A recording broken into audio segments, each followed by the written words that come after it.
Kalau orang yang apa, orang yang seneng, yang suka dengan kebenaran itu dia belajar, maka dia tuh nggak sifatnya nggak bergerak di dalam Hmm. pengetahuan yang dia peroleh, dia akan terus membagikan kebenaran ini. Nah, jadi itu fungsi daripada kita belajar tentang kebenaran, bukan saja untuk diri kita sendiri, tapi kita harus membagikan kebenaran itu bagi orang lain. Ya, itulah yang Allah maunya bagi kita seperti itu. Tapi banyak sekali apa anak-anak Tuhan nih yang takut untuk menyampaikan kebenaran itu ya. Ketika ada orang yang kurang kurang apa kurang tepat pada waktu menyampaikan firman Tuhan, kebenaran itu, orang itu malas atau takut mau menegurnya apa sebagainya. Jadi harapan saya nih, Bapak Ibu Saudara nih yang belajar ini, ayolah kita bicara apa, menyuarakan tentang kebenaran itu kepada siapa saja. Kalau ada orang-orang yang mengajarkan tentang kebenaran yang lain, yang nggak sesuai dengan Alkitab, bersuara gitu, loh, bersuara. Karena apa? Karena kesian orang-orang yang tidak mengerti, jemaat Tuhan yang tidak mengerti, orang percaya yang tidak mengerti itu, kasihan dia dia terima aja langsung mentah-mentah seperti itu,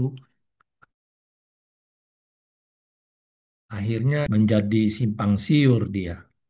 Ujung-ujungnya dia nggak kuat di dalam Tuhan. Seperti itu.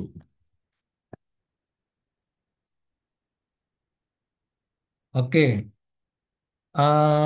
sebelum kita masuk dalam materi hari ini, pembelajaran ini kenapa semua pada off ya dia punya ini ya, kamera ya. Kenapa? Ada apa ini? Kamera on kamera? Bisa pada on kameranya?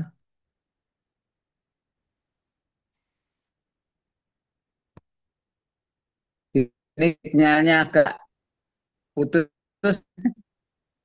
Jangan jangan ininya di mute aja di mute. Kalau belum ada pertanyaan nanti di mute Ya aja. udah. Tapi ya kayak gini kan bagus. Jadi saya nih nggak kayak bicara Ya, dengan layar sendiri nih. Kalau ya, kalau di seorang sini sinyal yang jelek, Pak. Putus-putus. ya nggak apa-apa kan nanti kalau kalau waktu pengen bertanya, pengen bersuara, pengen bicara, baru matiin kameranya matiin gitu loh supaya jangan terganggu gitu kan. Tapi sekarang ini kan mau mendengar gitu ya. Supaya gini loh, jangan sampai saya nih ngomong sama apa sama layar tok begitu loh. Jadi nggak gitu nggak ada responsifnya gitu loh ya. Sama kayak seorang apa nih, seorang pengkhotbah juga kalau dia lagi berkhotbah itu di mimbar, kalau ngelihat jemaatnya yang terpaku seperti mayat begitu, nggak ada antusias, waduh itu beban sekali loh sama pengkhotbah itu. Saya tuh kalau khotbah melihat jemaat yang nggak antusias, waduh itu makan makan tenaga itu, makan tenaga sekali karena apa khotbah di depan patung aja semua gitu loh. Seperti itu. Nggak bisa terlihat antusiasnya gitu seperti itu. Nah, jadi kalau kamera kalau terganggu nanti pada waktu bicara mau bicara matiin kameranya nggak apa-apa. Tapi kalau lagi mendengar gini biarlah ada. Jadi saya nggak ngomong Hmm. nggak ngomong sama ngeblank layar begitu ngeblok gitu. Itu sangat tersiksa. Iya benar. Coba dah kalau Bapak Ibu pernah khotbah terus di hadapan jemaat. Bapak Ibu khotbah tuh jemaatnya diem no ekspresi gitu loh. Diem aja gitu. Waduh itu bener-bener tuh beban berat banget loh, banget banget itu, ya kan? Tapi kalau kita khotbah terus Iya. jemaatnya antusias, haleluya, amin, haleluya, amin. Wah, terus tepuk tangan apa? Wah, itu bikin kita juga kan tersupport gitu ya. Khotbahnya malah lebih terarat. Ya, Nah, tambah seperti semangat, itu. Pak. Iya, sama semangat. Tapi kalau seperti tadi saya katakan mau kita khotbah itu jemaatnya membisu seperti patung begitu. Waduh, no ekspresi gitu. Aduh, ampun lah itu. Saya setengah mati lu tuh berat sekali khotbah. Nah, termasuk ini saya juga kalau nggak ada orang-orang yang ini cuma saya aja sendiri ngoceh aja begini. Buset deh. Berat sekali seperti itu. Oke, kita eh, malam ini kan pembelajarannya tentang apa berbuah ya, berbuah ya. Ya, berbuat. Ya. Nah, harapan saya pemaparan saya kemarin-marin ini yang sudah kita lewati, harapan saya Bapak Ibu Saudara semua mengerti, tapi mungkin sudah mengerti ya karena waktu sesi tanya jawab itu sudah tidak ada lagi yang bertanya. Jadi ya, nah malam ini kita akan terus. Karena kalau masih ada sedikit bingung atau sedikit apa keraguan-raguan, lebih baik ditanya supaya jelas, clear gitu ya semuanya. Jadi ngikutin ke selanjutnya itu enak gitu loh, bisa mengerti ya. Nah, saya review sedikit. Biasa selalu saya akan review supaya fresh lagi ingatan-ingatan pelajaran-pelajaran yang kemarin-kemarin ini. Kemarin kita sudah bicara tentang amanat agung ya, bahwa amanat agung itu bukan saja penting, tetapi memang wajib harus kita lakukan. Ya, hukumnya wajib. Nah, kemarin juga kita sudah belajar bahwa kalau yang namanya wajib itu apa perbedaannya dengan sunnah? Wajib dengan sunnah apa bedanya? Bedanya bahwa wajib itu ada konsekuensinya. Ya, kalau apa konsekuensinya. Nah, hari ini sebentar kita akan tahu nih apa konsekuensinya kalau kita tidak melakukan amanat agung itu sendiri. Nah, itu pelajaran amanat agung yang kemarin intisarinya seperti itu dan ada banyak ayat-ayat yang sudah saya bagikan ya di dalam amanat agung itu sendiri ya. Nah, malam ini kita akan belajar sharing tentang berbuah ya, berbuah. Jadi ini semua amanat agung ini. Nah, Bapak Ibu Saudaraku yang kasih, bicara tentang amanat agung, ya, amanat agung itu adalah satu apa apa eh, subjek ya, subjek dari yang dijadikan sebagai itu apa arena pertandingan, arena pertandingan, ya. Jadi jadi amanat agung itu adalah wadah atau satu tempat arena suatu pertandingan di situ. Itu amanat agung itu. Nah, karenanya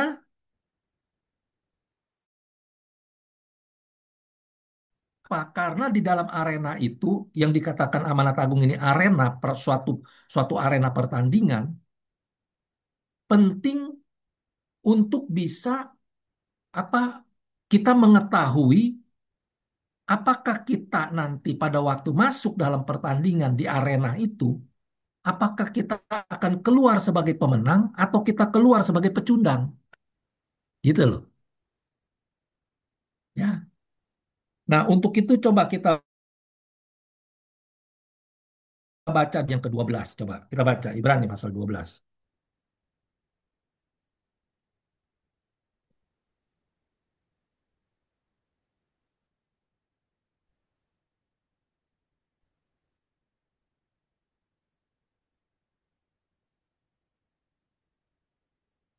Ibrani pasal 12 ayat yang ke pertama coba. Siapa yang bisa bantu saya baca? Pakai Alkitab ya, karena takutnya salah, takut apa kurang tepat terjemahannya.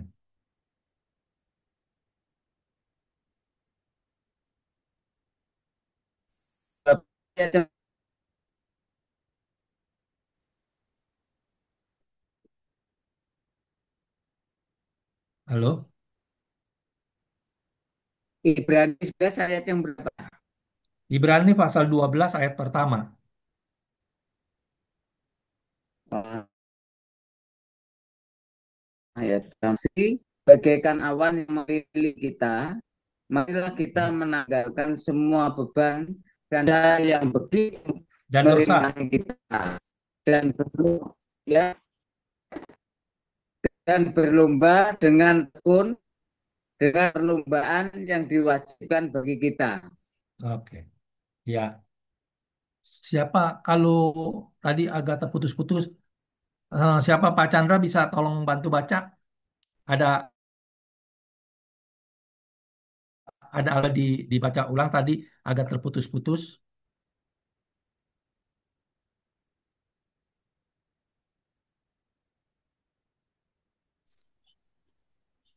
Saya Coba nggak, suaranya matanya bagus nih. nggak bisa Pak, pakai Alkitab. Kenapa? Nggak Biasanya kelihatan matanya di Alkitab. Oh, matanya nggak bisa kelihatan. Iya, iya. Oke. Oke lah kalau begitu. Coba saya akan baca. Saya akan bacakan ya. Ini begini. Tadi eh, kurang jelas karena terputus-putus tadi sinyalnya ya kali ya Pak Pur ya tadi ya Pak Puryanto. Ibrani berapa? Ibrani 12 ayat 1. Ini 13 itu karena kita mempunyai banyak saksi bagaikan awan yang mengelilingi kita yang begitu.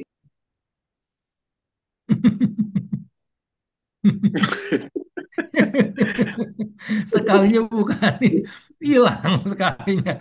Pak Ya, itu. Pur, Pak Biar Pur. saya baca, Pak. Iya, coba. Ya. Ibrani pasal 12 ayat 1 firman Tuhan berkata, karena kita mempunyai banyak saksi, bagaikan awan yang mengelilingi kita, marilah kita menanggalkan semua beban dan dosa yang begitu merintangi kita, dan berlomba dengan tekun dalam perlombaan yang diwajibkan bagi kita. Amin.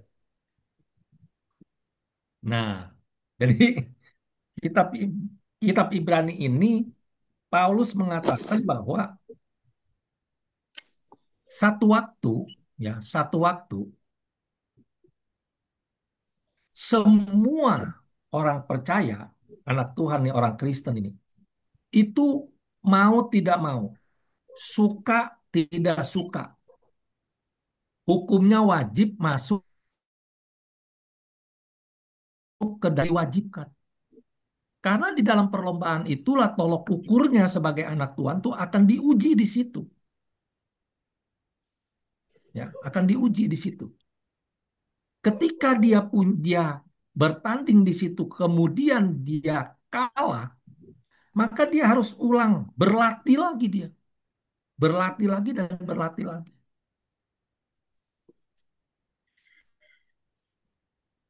Nah, itulah sebabnya pembelajaran tentang amanat agung ini kita harus awali itu dari tentang penyelamatan. Dan penyelamatan itu dikatakan ada 3 fase kemarin. Kita harus melewati fase yang pertama dulu, kemudian jangan berhenti di fase pertama, tapi masuk kepada fase kedua, Nah, di fase kedua inilah kita itu dikatakan sedang dilatih.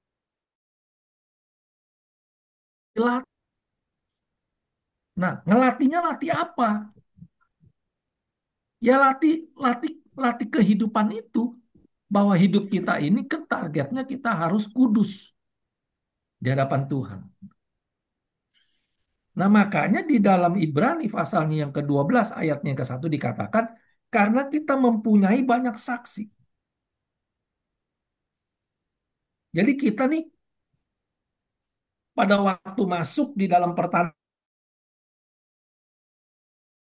kita, menyaksikan kita. Seperti Paulus juga katakan juga bahwa kita ini suratan terbuka, memang benar-benar ada banyak orang yang menyaksikan. Nah, dikatakan banyaknya itu bagaikan awan yang mengelilingi kita. Banyak sekali. Ketika kita berjalan masuk dalam arena pertandingan, itu mata udah menyorot kita tuh. Sebagai orang percaya. Nggak sedikit juga nanti amburadul, borokokok. Banyak yang mencerca nantinya. Yang jelek siapa? Nama Tuhan. Lihat tuh orang Kristen kayak begitu tuh, lihat tuh. Ya kan? Banyak sekali yang mencerca. Nah, dia katakan bagaikan awan yang mengelilingi kita. Nah, oleh karena itu dikatakan, marilah kita menanggalkan semua beban. Beban. Apa itu beban? Beban itu adalah kebiasaan anak Tuhan. Ya, kebiasaan yang buruk itu sebabnya di dalam penyelamatan itu, dalam fase penyelamatan itu, lebih dulu kita harus benar-benar sadar dan mau bertobat. Bertobat dari apa ini? Dari kebiasaan-kebiasaan buruk ini. Yang suka bicara mulutnya kasar, harus berhenti, bertobat dia. Ini dia yang dikatakan ini beban. Harus ditanggalkan semua beban itu. Beban kebiasaan itu. Yang biasa merokok harus udah bertobat, tinggalkan. Itu beban itu. Beban. Ya, yang hidupnya sembarangan aja. Ayo bertobat. Tinggalkan itu. Nah, itu beban semua. Nah, beban inilah yang akan merintangi kita untuk masuk dalam pertandingan. Makanya kemarin saya katakan bahwa bisa nggak sembarang orang melakukannya? Bisa kalau dia belajar bisa.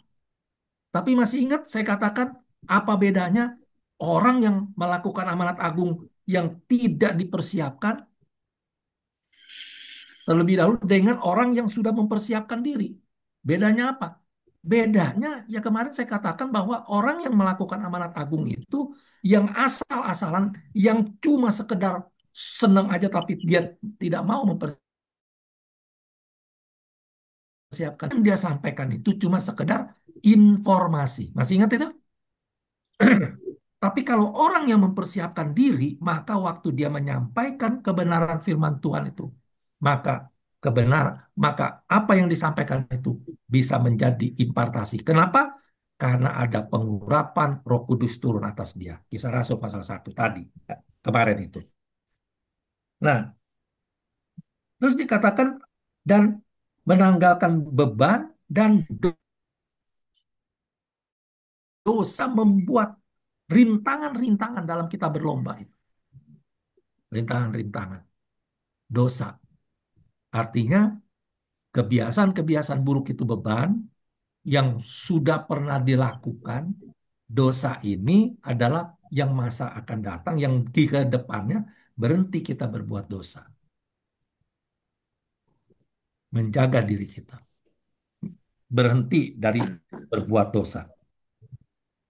Coba baca Timotius, coba 2 Timotius.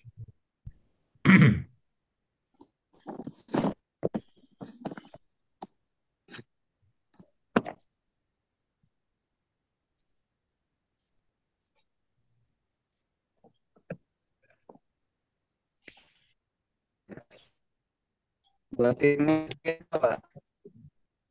Tapi sebelum 2 Timotius, coba kita baca dulu di dalam Yudas dulu dah. Kitab Yudas, Yudas. Yudas pasal 1.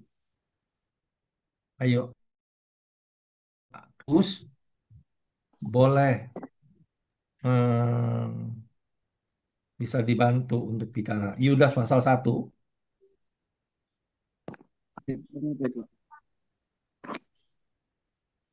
Yudas pasal 1 di ayatnya yang ke-23. Coba baca.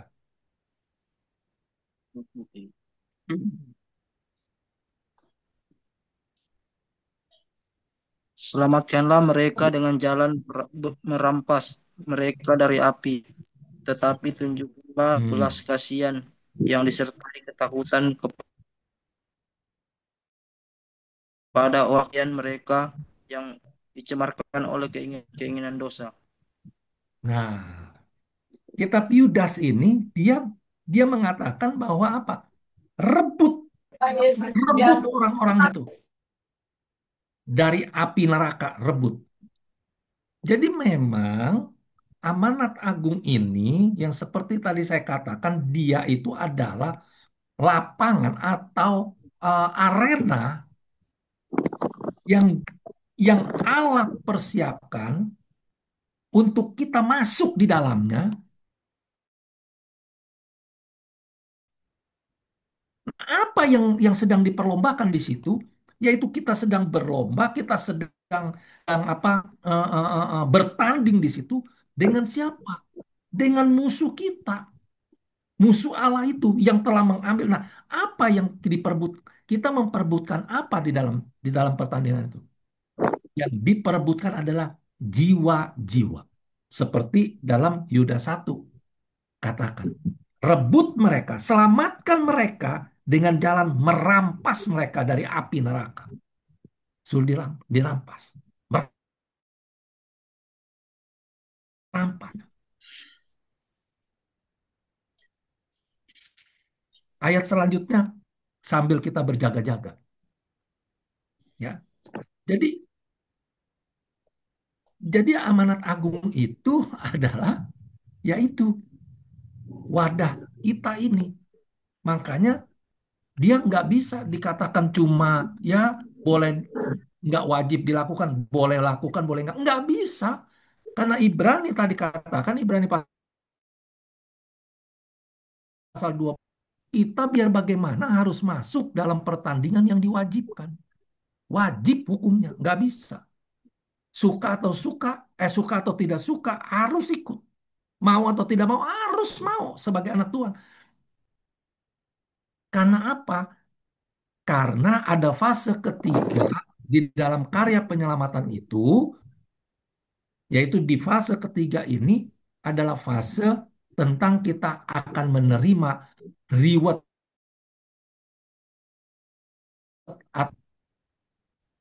Kita akan masuk, kita akan diubah dari yang fana menjadi yang kekal. Dan kekalnya itu di dalam kerajaan Allah. Itu dia. Ya. Nah, coba sekarang baca 2 Timotius tadi. 2 Timotius pasal 4. Ayatnya 2 Timotius pasal 4 ayatnya yang ke-7.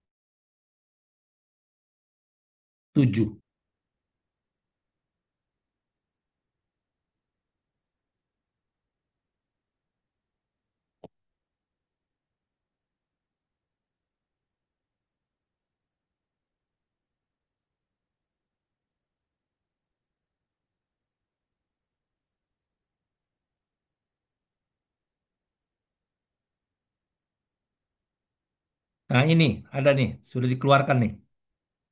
Nah, 2 Timotius pasal 4, pasal 4.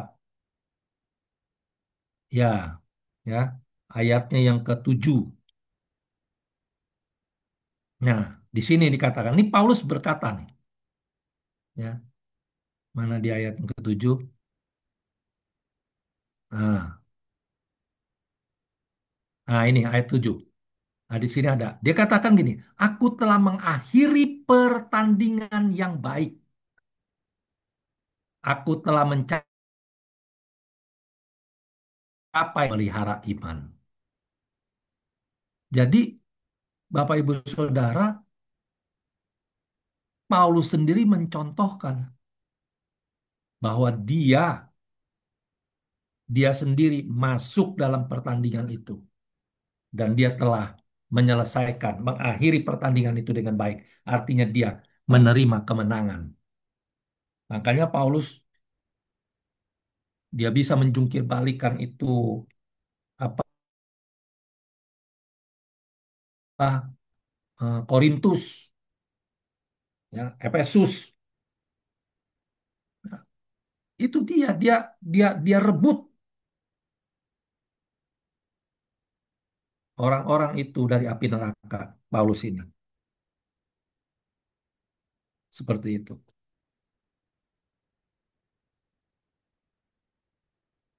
Jadi jangan dibilang bahwa apa amanat agung ini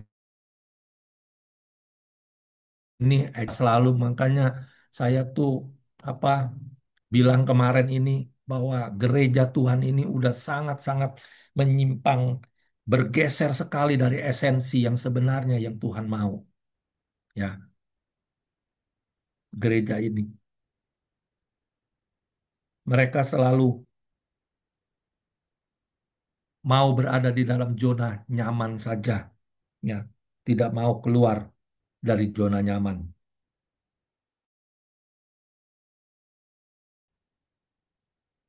Sehingga amanat agung ini terbengkalai, nggak terjadi penuaian, yang ada gereja saling rebut-merebut jemaat Tuhan. Itu sekarang fenomena yang terjadi.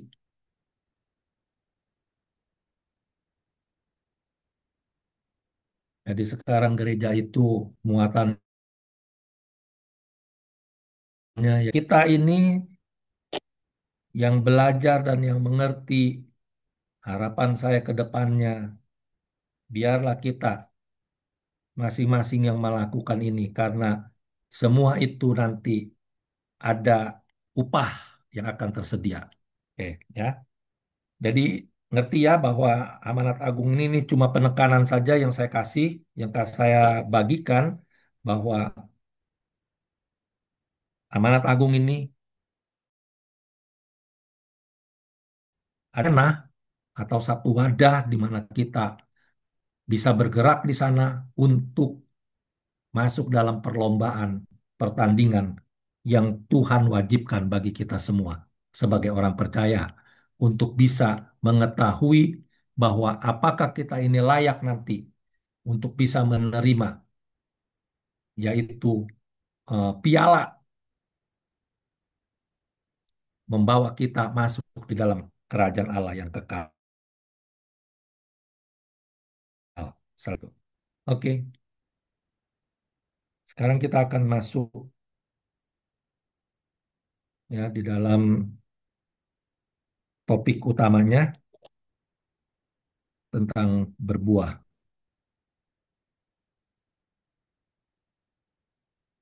Saya nih seringkali banyak apa di di apa itu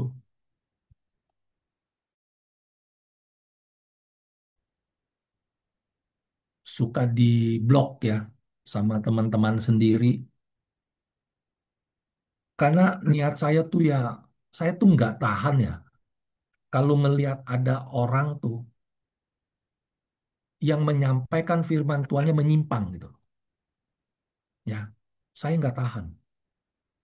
Kenapa? Karena yang menyampaikan ini adalah pimpinan yang memimpin bukan cuma satu dua orang, ribuan. Jadi ketika dia menyampaikannya salah atau keliru lah minimal, penyampaiannya keliru, nggak seperti yang Alkitab kepingin sampaikan gitu ya, dibelokkan gitu. Nah itu saya tuh nggak bisa tuh berdiam diri. Dan saya tuh selalu membagikan itu ya kepada teman-teman nih, supaya teman-teman nih mengerti gitu. Ini loh, ini loh ya, supaya tahu gitu loh. Sehingga harapan saya, yuk kita belajar nih, belajar kebenaran firman Tuhan yang sejati itu. Mumpung masih ada waktu, karena nanti ada tiba waktunya di mana Alkitab ini, firman Allah ini akan diangkat oleh Allah dan tidak akan bisa lagi kita temukan Alkitab itu. Astaga. Tidak bisa lagi. Tidak bisa kita temukan Alkitab itu. Dan itu sudah dia akan mencari dari utara sampai selatan, dari timur sampai barat, mencari firman Tuhan. Enggak akan dapat. Nah, waktunya sekarang inilah kita itu belajar baik-baik dan masukkan itu pengetahuan firman itu di dalam hati kita, di dalam pikiran kita. Makanya kitab Yosua pasal 1 dikatakan, ayat 8 dikatakan, janganlah isi kitab Taurat ini lalu daripada mulutmu, melainkan renungkanlah itu siang dan malam. Supaya apa dikatakan? Supaya kita bisa bertindak hati-hati sesuai dengan apa yang tertulis di dalamnya. Sebab dengan demikian, maka perjalananmu akan berhasil dan engkau akan beruntung. Itu. Karena satu waktu nanti firman Tuhan sudah tidak ada lagi. Nggak bisa lagi kita mau cari. Ya, kalau sekarang kan, kalau kita pergi saja nih ke Korea Utara, ya jangan lagi bawa Alkitab. Kita ngobrol-ngobrol tentang rohani, kerohanian, masuk penjara dan kurun waktunya nggak ditentukan. Itu Korea Utara. Tapi tetap di sana, firman Tuhan tetap bisa bergerak di sana. Itulah keluar biasaan Allah kita di sana. Nah, jadi Bapak, Bapak Ibu Saudara, ayolah semasih ada kesempatan ini, ayo kita banyak belajar. Nah, jadi saya tuh kalau ngejuai dengan firman Tuhan, satu, saya yang lebih dulu dapat, lebih dulu mengerti tentang kebenaran. Saya mau bagi kepada teman-teman. Saya share di grup misalkan. Saya share ke teman-teman semua. Saya katakan ini loh, ada pengajaran seperti ini loh. Bagaimana menurut saudara? Bagaimana menurut kalian? Maksud saya tuh, saya bukan mau menyombongkan diri. No, bukan. Tapi kerinduan saya pengen emang tuh, yuk sekaranglah waktunya kita peduli, kita fokus sekarang mengetahui kebenaran firman Tuhan. Supaya kerohanian kita itu bisa bertumbuh menjadi dewasa di dalam Tuhan. Sehingga kita mengerti tentang kebenaran yang sejati. Karena ada waktunya, masanya di mana nanti akan datang, akan muncul nabi-nabi palsu, guru-guru palsu. Bagaimana kita, anak-anak Tuhan nanti, bagaimana, oh ini palsu, ini tidak palsu. Bagaimana tahunya kalau kita tidak memiliki yang aslinya dulu itu. Kalau kita tidak mengetahui tentang yang aslinya. Seperti itu. Makanya Alkitab sudah membuatkan banyak yang terpanggil, tapi sedikit nanti yang terpilih. Yang terdahulu akan terkemudian, yang terkemudian akan terdahulu. Alkitab sudah kasih tahu. Dan juga lebih parahnya dikatakan, maka akhir zaman nanti akan banyak yang murtad sekali yang murtad. Ya, di dalam kitab Wahyu sudah dibuatkan nanti sepertiga bintang-bintang di langit akan terseret oleh ekor naga. Dan itu pasti terjadi karena firman Tuhan iya dan amin. Nah, kalau sudah Allah kasih tahu seperti itu, tapi kenapa banyak anak-anak Tuhan tuh yang nggak pernah, yang apa, yang nggak mau, nggak senang gitu menyelidiki firman Tuhan. Kalau udah sampai, udah nggak keburu, udah Jadi waktunya sekarang. Nah, saya suka bagikan itu sama teman-teman. Maksud saya tuh supaya mereka tuh peduli gitu loh. Ya, yuk kita share. Kalau ada yang nggak tahu, ayo kita share di sini. Yuk kita bahas gitu loh. Itu maksud saya seperti itu. Bukannya saya mau sok-sokan seperti bahwa saya mau mau apa mau kayak mau menang sendiri, mau benar sendiri. Enggak. Ada kebenaran firman Tuhan seperti itu. Tapi banyak sekali mereka yang mengatakan saya, sudahlah, jangan, jangan,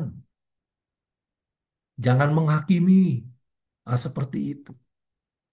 Tapi saya katakan bahwa saya nggak menghakimi, tapi tugas saya sebagai hamba Tuhan mengerti mengerti tentang kebenaran ini. Saya harus harus cover itu. Saya bilang itu dianjurkan oleh. Jadi Bapak Ibu Saudara juga ketika sekarang ini menerima pengajaran nih, ketika mengerti nanti, jangan Bapak Ibu simpan itu sendiri. Di samping lakukan apa yang sudah diterima, yang sudah mengerti, melakukan, tapi bagikan juga kepada orang lain. Seperti itu. Dan kalau ada pengajaran-pengajaran yang keliru, cover, kasih tahu supaya apa? Berfungsilah kita sebagai orang-orang percaya untuk kita saling nasihat menasehati. Ya, coba sedikit landasan firman Tuhan ini coba kita baca di dalam 2 Timotius. 2 Timotius pasal 4 ayatnya yang kedua. Ini saya bacakan. Ini landasannya. 2 Timotius pasal 4 ayat 2 dikatakan, beritakanlah firman, siap sedialah, baik atau tidak baik waktunya. Nyatakanlah apa yang salah, tegurlah dan nasihatilah dengan segala kesabaran dan pengajaran. Jadi, kalau ada yang keliru tentang pengajaran yang keliru, kita disuruh loh, dianjuri loh oleh firman Tuhan. Dalam 2 Timotius pasal 4 ayat 2 ini dikatakan, beritakanlah firman. Artinya, sampaikanlah firman yang benar. Siap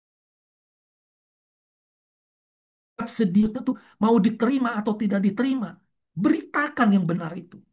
Kalau ada yang keliru, katakan. Mungkin ini keliru, Pak. Tapi dengan santun ya, dengan kasih ya. Sampaikan, mungkin ini keliru, Pak. Enggak begitu, Pak, maksud firman Tuhan. Sampaikan yang sebenarnya. Kasih dalil-dalil yang benar. Supaya itu bisa tercover sehingga tidak mencemarkan yang lainnya. Ya, nyatakanlah apa yang salah. Ada banyak orang itu takut untuk menyampaikannya. Apalagi, maaf saya ngomong, yang menyampaikan kelirunya itu gembala sidang. Waduh, zaman dulu tuh dikatakan tuh ada memang dia pakai ayatnya. Jangan mengusik biji mata Tuhan. Seperti itu. Jangan mengusik biji mata Allah.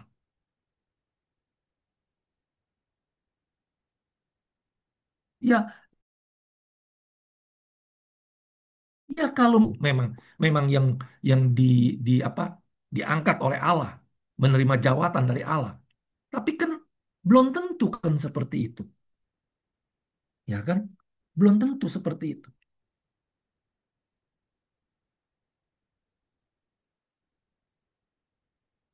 Nah, jadi di sini ingat tuh, kita dianjurkan ya, nyatakanlah apa yang salah, tegurlah katanya, tegurlah segala kesabaran dan pengajaran. Artinya kita menegur tapi kita harus siapkan dalil-dalil yang kuat di dalam kebenaran firman Tuhan. Jangan cuma berdasarkan tafsir. Tafsir yang tidak memiliki dalil itu namanya asumsi. Asumsi yang tidak tepat namanya asumsi liar. Jangan begitu.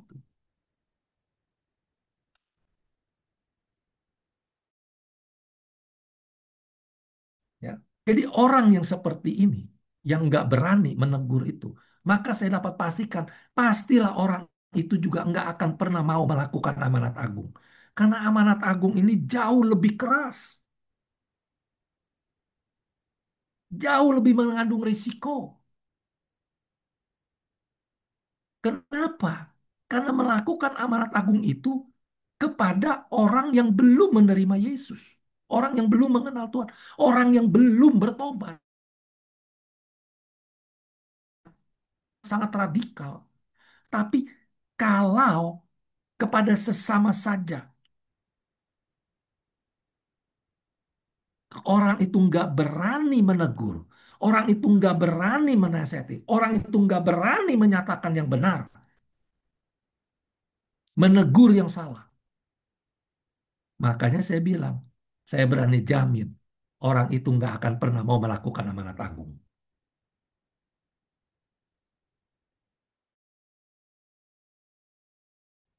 Untuk melakukan amanat agung lebih berat dari ini. Nah, seperti itu. Ya, kenapa seperti itu? Karena memang Tuhan yang suruh. Coba dalam kitab Galatia, saya tambahkan. Ini saya bagikan ini supaya ada spirit dari Bapak Ibu Saudara semua untuk benar-benar bisa apa di samping kita menegur begitu ya, kita sendiri juga loh itu sedang melatih kebiasaan kita untuk selalu apa memawas diri dalam kebenaran firman Tuhan. Seperti itu. Jadi jangan dikatakan bahwa apa kita melakukan itu nggak ada nilai-nilai positifnya buat diri kita. Oh ada. Ya. Dalam Galatia pasal 1 ayat 8 dikatakan begini. Tetapi sekalipun kami atau seorang malaikat yang memberitakan kepada kamu suatu Injil yang berbeda dengan Injil yang telah kami beritakan kepadamu, terkutuklah dia. Nah, Bapak Ibu, apakah kita mau, apakah kita senang melihat saudara seiman kita, melihat apalagi gembala sidang pendeta yang sudah berjuang begitu lama, kemudian dia memberitakan yang keliru tentang firman Tuhan, sehingga dia mengalami apa? Terkutuklah dia. Kita biarkan dia terkutuk, kan kasihan. Maka lebih baik kita memberitakan, memberitahu sama dia. Ketika kita memberitahu, kemudian dia tidak mau terima, udah urusan dia, bukan urusan kita lagi. Ya. Nanti ada hukum-hukumnya nanti, ada firman Tuhan yang semua yang akan kita dapat nanti. Ya,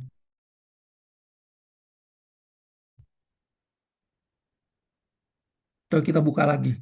Ini saya mau perkuat nih di sini nih, supaya Bapak Ibu nanti tuh apa benar-benar memiliki gairah, spirit yang sama yang membawa Bapak Ibu itu berani memberitakan yang benar. Ya, karena melakukan amanat agung itu adalah memberitakan bukan yang benar saja, tapi yang bermanfaat bagi banyak orang. Seperti itu. Ya. Coba kita baca lagi satu ayat. Ya,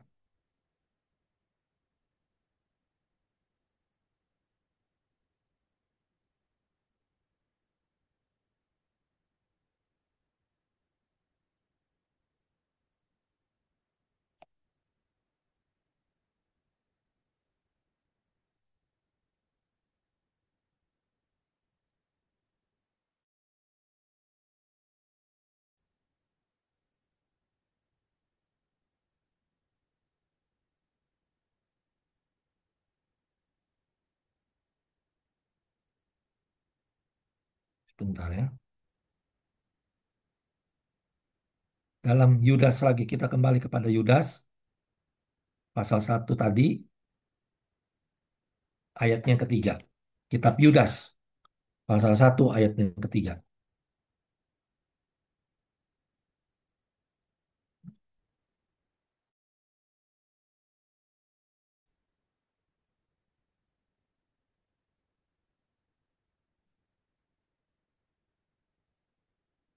Nah, jadi dikatakan begini, saudara-saudaraku yang kekasih, sementara aku bersungguh-sungguh berusaha menulis kepada kamu tentang keselamatan kita bersama. Aku merasa terdorong untuk menulis ini kepada kamu dan menasehati kamu, supaya kamu tetap berjuang untuk disampaikan kepada orang-orang kudus. Nah, jadi Bapak Ibu, mengenai kita diperintahkan untuk menyampaikan, untuk menegur, ya, kepada mereka yang menyampaikan firman Tuhan yang tidak sesuai. Tadi saya katakan bahwa ketika kita lakukan itu, maka secara otomatis kita ini sedang berjuang juga mempertahankan orang yang bisa menyampaikan itu menegur orang yang salah. Berarti dia selalu mau menyelidiki tentang kebenaran firman Tuhan. Itu. Nah, orang yang selalu menyelidiki firman Tuhan udah bisa dipastikan orang itu benar-benar sedang sedang memelihara, menjaga, memperjuangkan iman yang dia sudah peroleh ketika dia seperti itu.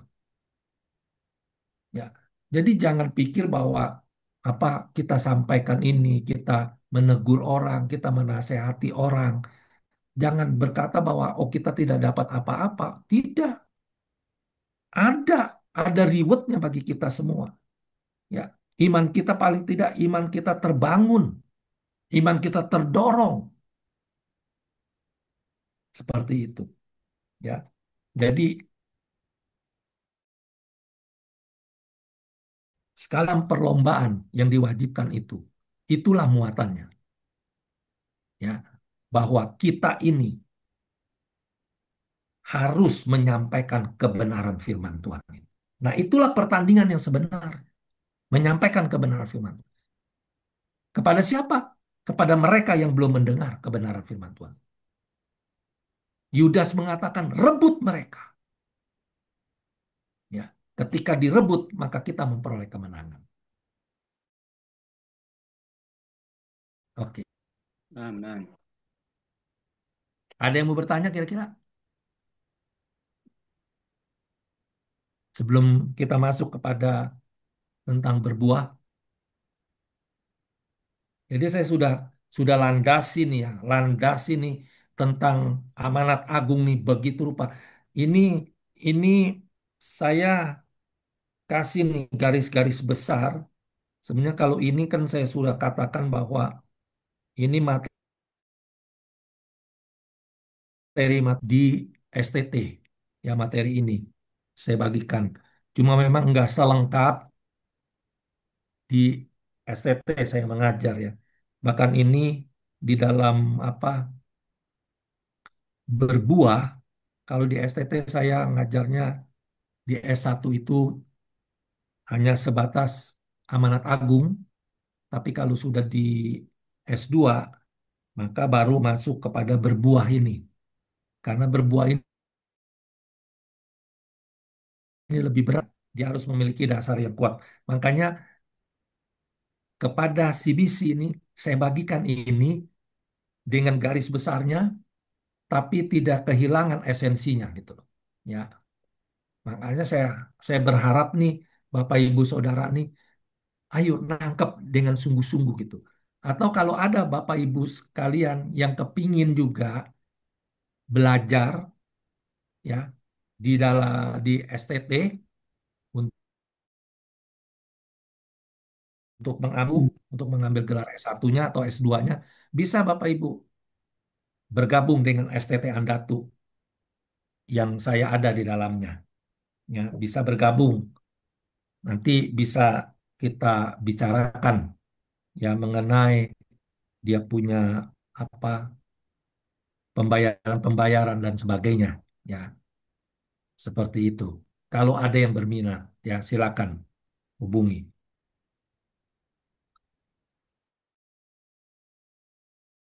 Ya, saya nggak akan apa begitu ngejelimet, tapi saya akan bagikan yang ringan tapi tidak hilang esensinya. Yuk kita baca di dalam Yohanes pasal 15. Kita baca Yohanes pasal 15.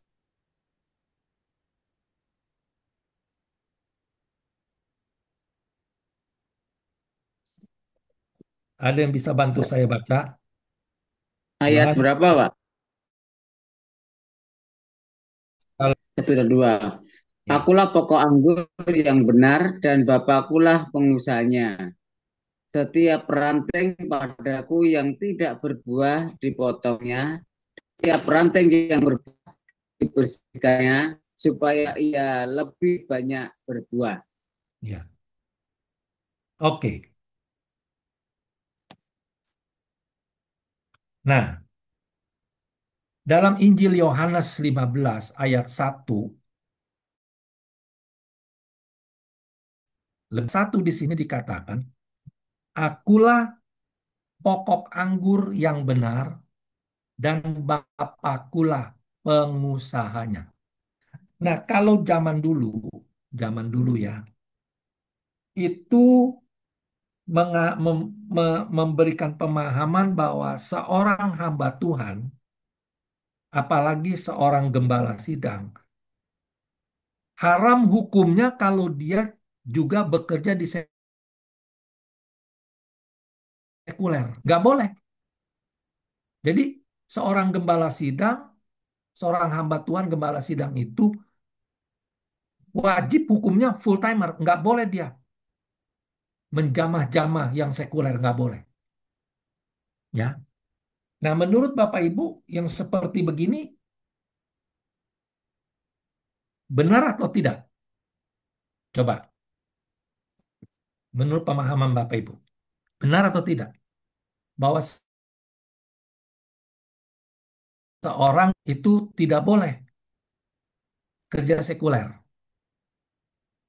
Harus fokus dia dalam penggembalaannya. Benar atau tidak? Sebetulnya sih benar, benar Pak, dia supaya dia fokus di dalam pelayanannya dan panggilannya itu sendiri sebagai hamba Hmm. Tuhan.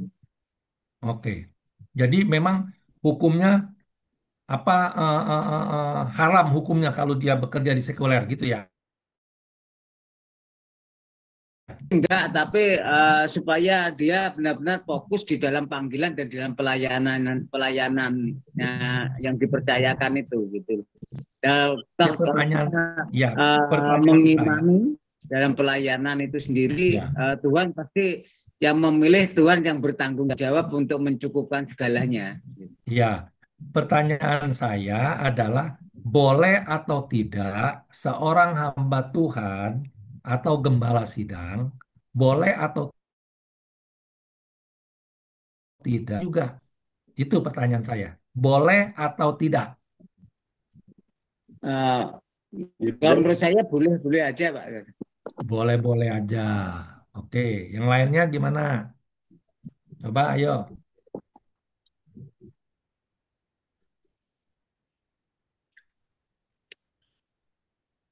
Ayo, come on. Ayo. Silakan boleh apa tidak? Pertanyaannya tuh.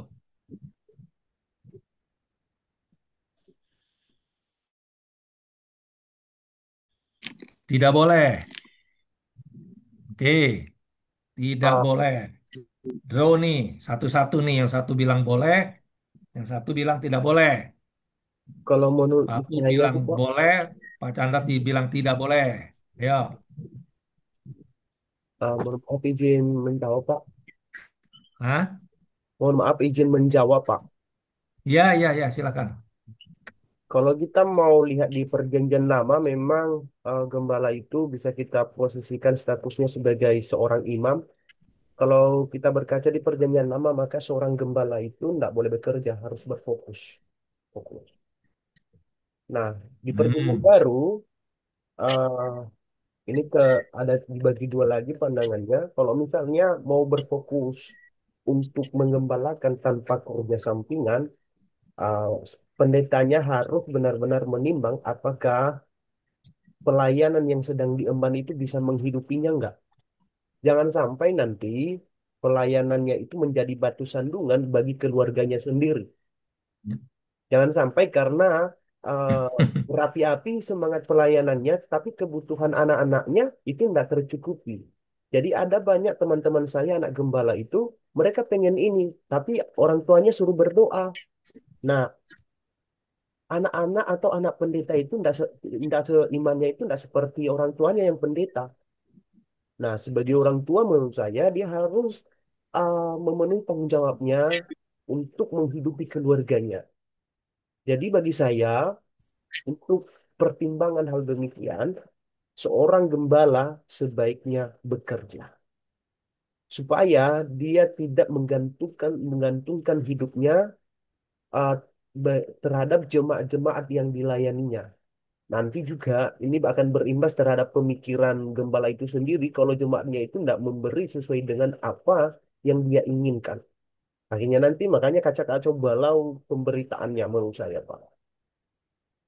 Nah, Ya, saya juga berkaca dari Rasul Paulus, meskipun dia sebenarnya layak menerima persembahan dari jemaat yang didirikannya, tapi dia berkata bahwa uh, biar saya bekerja saja, biar saya menghidupi diri saya saja. Nah, bagi saya seorang gembala harus mempunyai skill, bukan hanya skill untuk pastoral, tetapi skill untuk mencari nafkah atau yang bersifat ekonomis lah Pak, seperti itu. Terima kasih Pak. ya, ya jawabannya panjang lebar, sederhana tadi. Boleh atau tidak, itu saja. Hmm. Ya, kalau Ya. alasannya saya nggak tanya. Yang saya mau tanya itu cuma boleh atau tidak sih nih seorang hamba Tuhan dan atau gembala sidang itu bekerja di sekuler, boleh atau tidak itu. Boleh Pak. Nah, jadi Kalau menurut saya sekarang boleh, Pak. boleh. Boleh, boleh Nah, Pak. Ya. jadi ya jadi sekarang posisinya 2 lawan 1 nih, ya. Brother boleh, tapi satu Boleh. Pak Chandra bilang tidak boleh. 2 lawan 1 nih. Ayo, siapa lagi yang mau ini? Jadi, ayo kita belajar nih kebenarannya nih, gitu loh. Ya, supaya jangan salah ngelangkah nanti atau bisa ragu-ragu, jadi siap nanti. Ayo, siapa lagi? Ya, Ada lagi yang mau tambahkan? boleh, boleh, boleh. Boleh. Ya, Oke, boleh. Ya, jadi 3 lawan 1 nih, ya. 3 lawan 1. Jadi udah kalah mutlak nih. Jawabannya kalah mutlak. Jadi kita lihat di dalam Yohanes 15 ayat 1 dulu dikatakan gini loh. Yesus sendiri nih yang ngomong nih. Akulah pokokan Bapakulah pengusahanya. Jadi rupanya Bapak Sorgawi itu adalah seorang pengusaha. Apa yang diusahakan sama dia? Dia adalah pengusaha seorang investor. Jadi, jadi mengambil ayat ini boleh, boleh. Tetapi di dalam bolehnya, nah barulah kasih alasannya tadi tuh ya. Tadi bilang alasannya cukup bagus.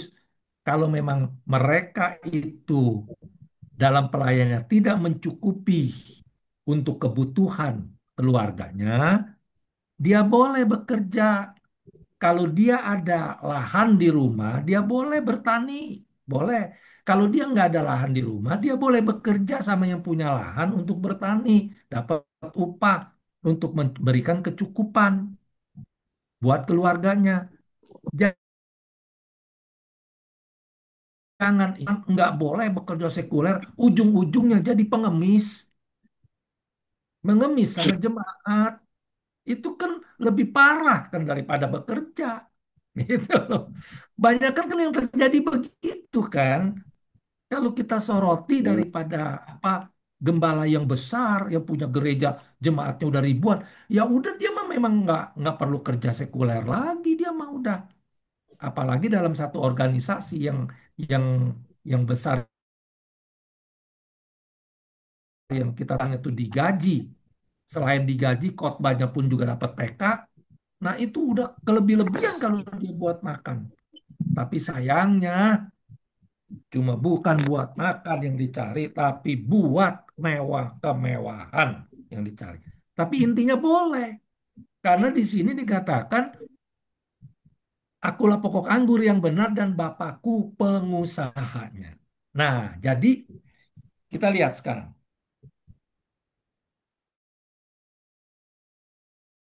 Pastor, apa sih yang diusahakan oleh Bapak? Nah, Bapak mengusahakannya adalah apa? Dia menginvestasikan, yaitu siapa apa? Pokok itu, pokok anggur. Jadi Bapak Sorgawi ini seorang pengusaha, yaitu pengusaha investor, seorang investor yang diinvestasikan itu adalah pokok anggur. Nah, pokok anggur ini siapa? Dikatakan dia adalah Yesus. Nah, lihat. Jadi jelas di sini ya. Jadi Bapak ini seorang investor. Yang diinvestasikan itu apa? Yaitu pokok anggur.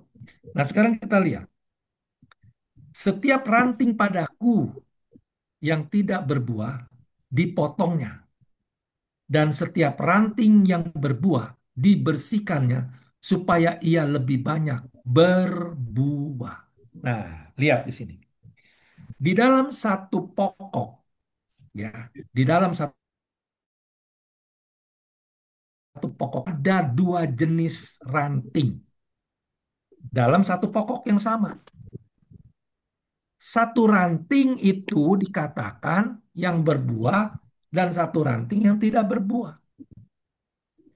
Nah, di dalam ranting yang berbuah dikatakan setiap ranting yang berbuah dikatakan dia apa? Dibersihkannya supaya ia lebih banyak lagi berbuah. Dibersihkan supaya ia lebih banyak berbuah. Tetapi ranting yang tidak berbuah dipotong. Ya. Nah, ini yang dikatakan inilah yang dikatakan bahwa ranting yang berbuah itu dibersihkannya artinya dipelihara Tuhan. Jadi ranting yang berbuah itu pasti dipelihara Tuhan. Sesuai dengan 10 dikatakan, dan ketahuilah aku menyertai kamu senantiasa sampai pada kesudahan alam atau sampai pada akhir zaman. Itu loh. Jadi rupanya orang yang melakukan amanat agung, dialah yang diperhatikan Tuhan, dialah yang dipelihara Tuhan, bukan saja sementara, tapi sampai pada akhir zaman. Injil Yohanes pasal 15 ayat yang kedua, dikatakan ranting yang berbuah itu dibersihkannya. Jadi ranting yang berbuah ini adalah ranting yang melakukan amanat agung dan menghasilkan amanat agung itu. Yang dikerjakan amanat agung itu menghasilkan. Nah, lalu ranting yang tidak berbuah dipotong.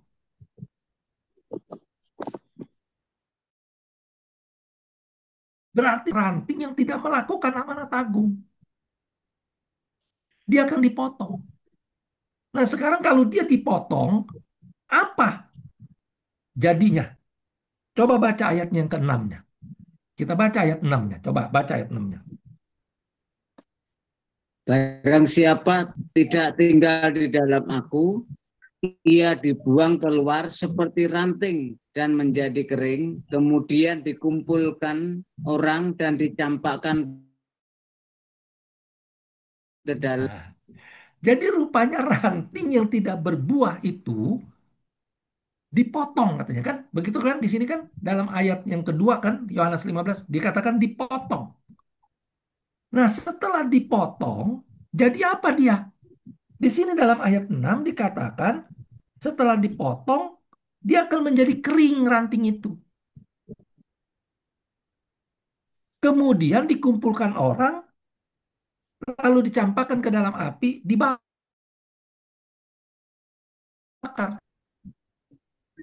Itu akan jadi bahan bakar neraka.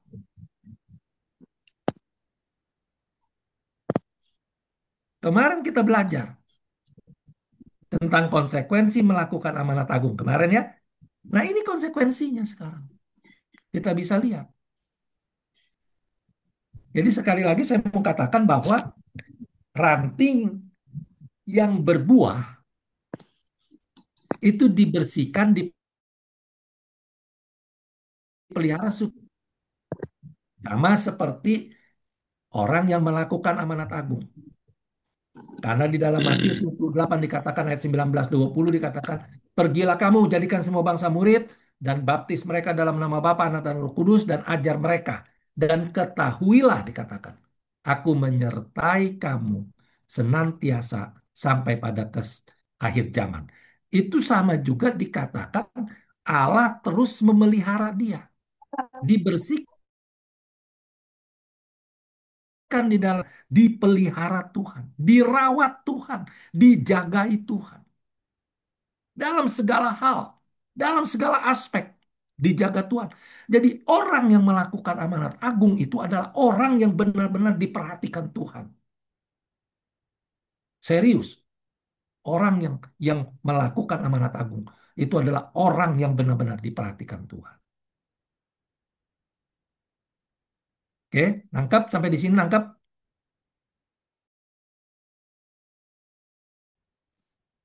Ada yang masih kurang jelas? Kalau masih kurang jelas, saya akan jelasin lagi di mana kurang jelasnya.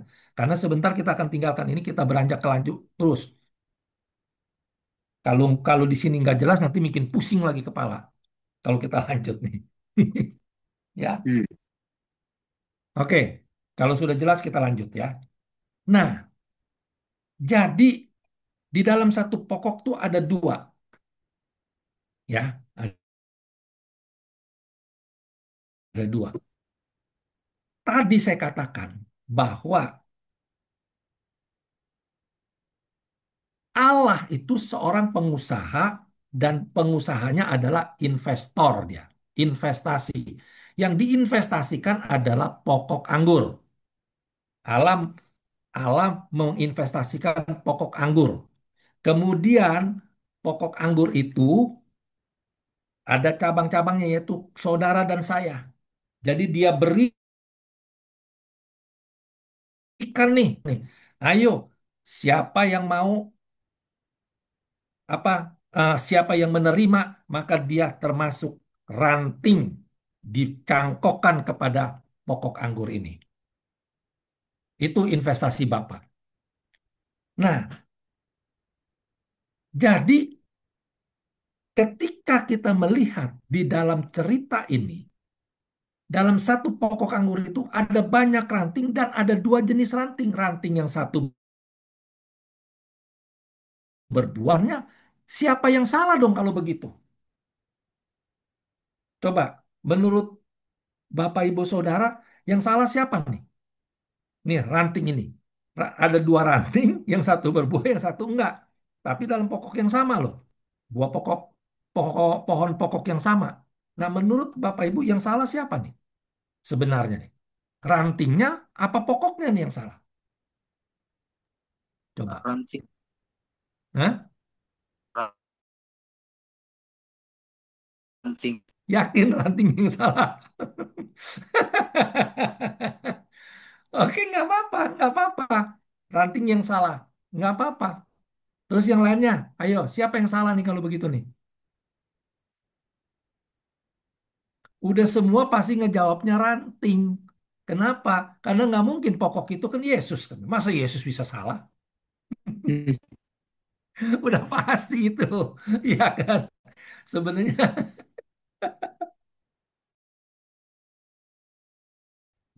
tak nggak ngerti gitu kan? Betul nggak? Salah ranting itu di mana nggak ngerti gitu loh. Nah inilah fungsinya kita belajar di sini ya. Nah sekarang kita lihat pembuktiannya. Kalau begitu yang salah tuh siapa di dalam hal ini? Oke, ya. Nah sekarang kita baca di dalam Yohanes 15 ayat 16 bagian A saja. Ayat 16 bagian A-nya saja.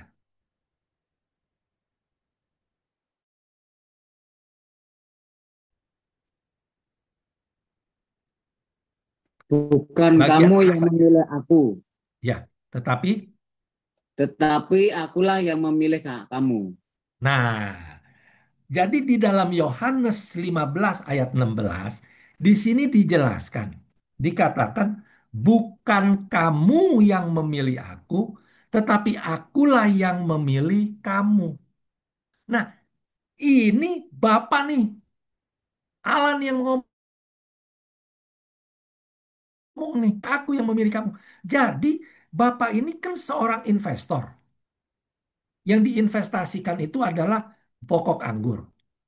Nah, kepada siapa investasi ini diizinkan untuk diterima, Bapak yang milih.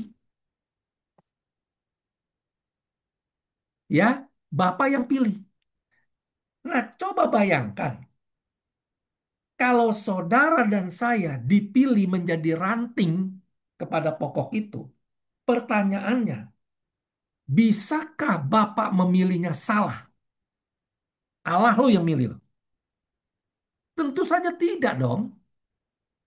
Ya kan, Allah Ya, memilih kita nggak akan pernah bisa salah. Nggak bisa salah. Kalau dia pilih pilih satu ranting, dia sudah pasti, dia sudah bisa memastikan bahwa ranting itu ketika dipilih dan ditempelkan kepada pokok itu, maka ranting itu pasti bisa berbuah. Bapak udah pasti. Tetapi kenapa ada ranting yang nggak bisa berbuah? Karena bukannya Allahnya yang salah memilih ranting itu, tetapi ranting itulah yang nggak mau berbuah. Ranting itu yang nggak mau berbuah. Jadi kalau amanat agung itu diperintahkan oleh Tuhan, pergilah kamu, jadikan semua bangsa murid. Semua orang pasti bisa melakukan, pasti bisa. Karena Allah nggak pernah salah pilih. Tapi kenapa banyak orang yang nggak mau melakukan amanat agung? Kenapa? Karena memang dia sendiri yang tidak mau melakukan amanat agung. Bukan buah, bukan Bapak yang salah. Bukan Bapak yang salah pilih. Kalau manusia aja banyak milih yang benar, bisa bisa bisa benar, apalagi Bapak. Kalau manusia mungkin bisa salah pilih, tapi kalau Allah nggak mungkin bisa salah pilih, nggak mungkin. Tapi kalau sampai ranting itu tidak berbuah, berarti memang ranting itu sendiri yang tidak mau berbuah. Oke, clear sampai di sini? Tahu jadi alasannya? tahu, tahu. Ya, jadi memang ranting. Salahnya di siapa? Di ranting. Bukan salahnya yang di Bapak. Sebagai investor enggak. Dia nggak mau rugi loh. Ada nggak investor yang mau rugi? Manusia Enggak, aja. Ada nggak? Nggak ada. Kalau ada investor yang mau rugi, kenalin sama saya. Suruh invest sama saya. Saya jamin pasti dia mau berapa banyak duitnya juga ambles habis dah. Kenalin aja sama saya. Kalau ada yang mau sampai rugi gitu loh. Nggak ada. Manusia aja nggak ada yang mau rugi. Apalagi Bapak. Makanya ranting yang tidak berbuah berarti ranting yang merugikan Bapak. Aduh, ini udah kata aja udah. Itu loh. Jadi ranting yang nggak berbuah itu bukan karena Allah salah pilih, tapi dianya itu yang malas, yang tidak mau, sengaja nggak mau berbuah. Berarti ranting. Gitu loh. Kasarnya seperti itu. Oke, nangkep ya? Nah, Ya, sekarang Pak. pertanyaan kedua. Menurut Bapak Ibu Saudara, apa buah apa yang harus dihasilkan oleh ranting itu sekarang? Sehingga Allah nih, kan tadi saya katakan Allah nggak mau rugi, gitu kan? Dia menginvestasikan, tentu dia mau untung. Nah, untungnya, untungnya buah, berarti buah. Ketika ranting itu berbuah, Allah mendapat untung. Nah, buah apa yang bisa dikategorikan Allah itu beruntung? Buah apa kira-kira? Ayo. Buah yang manis, Pak. Buah yang manis. Duren kalau begitu. Manis. Du- Duren musangking nih. Ya, buah yang manis, yang bagus, yang tidak busuk, Pak. Ayo, kira-kira buah apa menurut Bapak Ibu Saudara? Nih, konteksnya nih. Dalam apa Yohanes 15 nih. Jadi Buah-buah. sekali lagi saya katakan bahwa Allah itu menginvestasikan pokok anggur. Dan dia memilih ranting-rantingnya itu untuk ditempelkan kepada pokok anggur ini pasti bisa berbuah karena dia nggak mungkin salah pilih. Nah, kalau ranting itu tidak berbuah, tidak mau berbuah. Nah, sekarang kalau ranting itu tidak berbuah, berarti Allah itu merasa rugi investasinya sama ranting itu. Makanya dia nggak boleh lama-lama di situ langsung dipotong, ditebang, menjadi kering, dikumpulkan orang, akhirnya jadi bahan bakar neraka. Nah, sekarang kita bicara, jadi udah jelas nih yang nggak berbuah nih. Karena malam nggak mau berbuah, jadi bapak nggak mau rugi, di-cut. Sekarang ranting yang berbuah, ranting yang berbuah Allah pelihara karena apa? Allah pikir bahwa oh ini menguntungkan buat bapak. Bener ini ranting ini menguntungkan. Jadi harus dipelihara supaya dia bisa berbuah lebih banyak jadi bapak lebih untung gitu loh. Nah, Ya, supaya pertanyaannya Bapak dipermuliakan, Pak. Ayat iya, yang ke-8 itu. iya bisa juga bapak dipermuliakan. Intinya di sini kan kita analogi itu dulu nih, ya kan? Jangan ngerong-ngerong dulu nih. Seperti itu. Nah, jadi pokoknya Allah mau untung gitu loh. Ya, identik untung itu bisa dipermuliakan bisa seperti itu. Tapi ini kita analogikan seperti itu. Nah, Allah mau untung. Nah, untungnya itu adalah ketika ranting itu berbuah. Jadi ketika ranting itu berbuah, Allah dapat untung buah itu. Nah, pertanyaannya adalah buah apa yang harus dihasilkan oleh ranting untung oleh buah itu? Coba. Buah kasih, Hah? Jiwa-jiwa. buah kasih, Buah kasih. Oke. Buah kasih. Oke. Terus tadi siapa Pak Chandra bilang buah jiwa-jiwa. Yang Hmm. lainnya apa lagi? Hmm? Ya, seperti yang di buah yang buah roh itu Ya. yang Sama dua dua diinginkan. dua tiga. Buah-buah roh. Ya, Ya, buah-buah roh. Hah?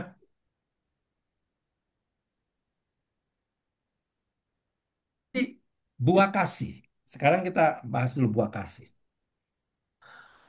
Buah itu adalah hasil dari Allah itu sendiri. Termasuk di dalam Galatia 5 tadi. Buah hmm. yang pertama adalah 9 buah Alkitab, kan. ya, Nah, kalau itu katanya buah kasih, Allah tetap nggak untung karena apa? Karena itu dia yang punya. Untungnya di mana Allah? Dia udah punya. Memang itu dia punya.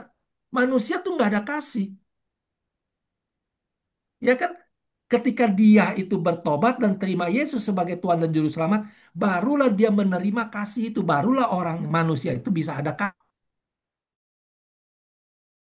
kasih di dalamnya. Karena Yesus itu adalah kasih. Kasih itu. Jadi kalau kita bicara bahwa buahnya itu kasih, di mana untungnya Allah? Karena itu memang Allah yang kasih, yang memberi kasih itu. Allah yang punya. Jadi kalau yang dibilang untung, Bapak nggak ada, terus kita beri gitu loh. Kita yang memberi. Nah itu baru Allah untung gitu loh. Seperti itu.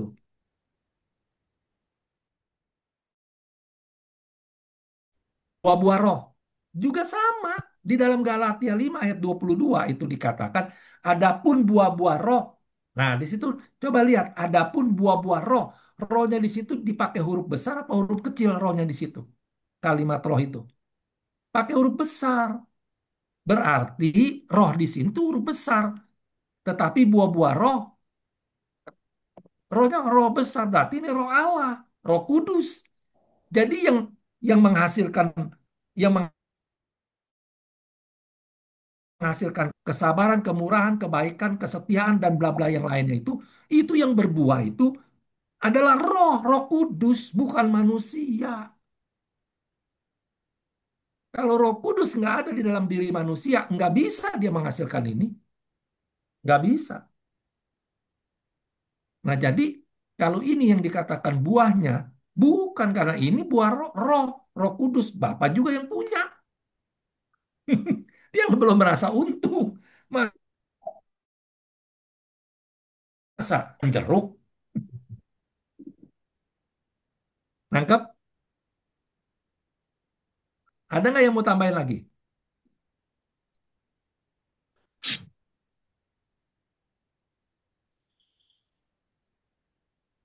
Ada yang mau tambahin lagi? Nggak Nah, ada, kalau nggak ada kita lanjut. Nggak ada ya?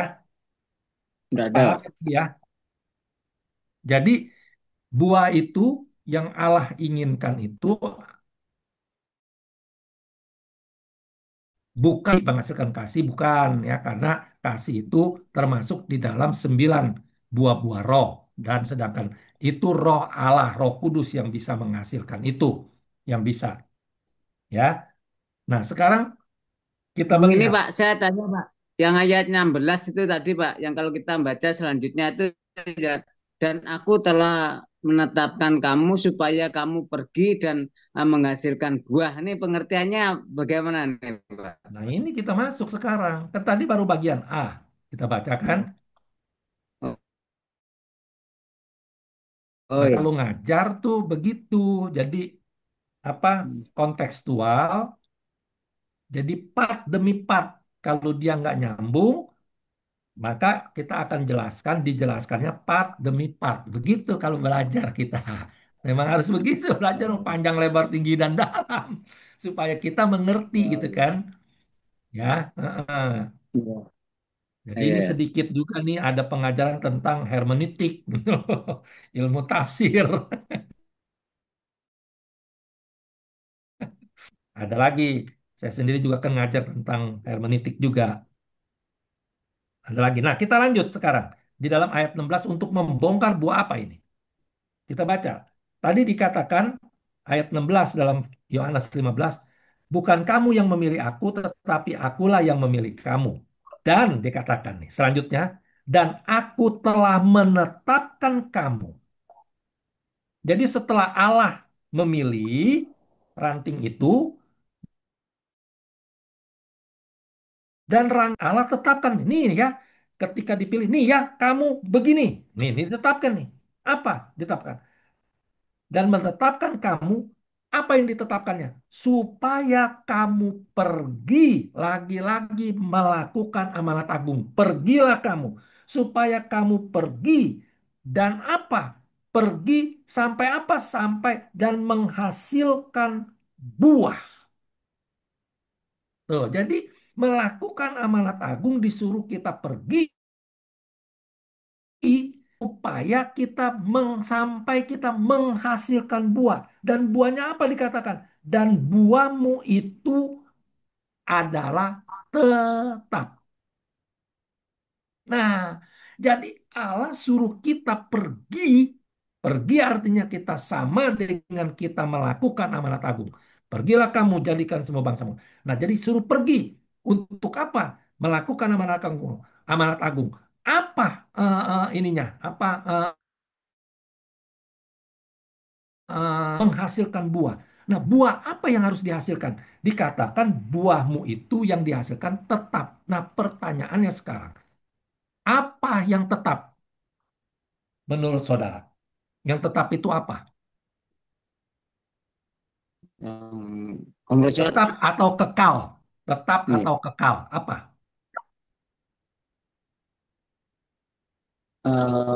tidak, Pak. Jadi selalu menghasilkan buah terus, Pak. Dia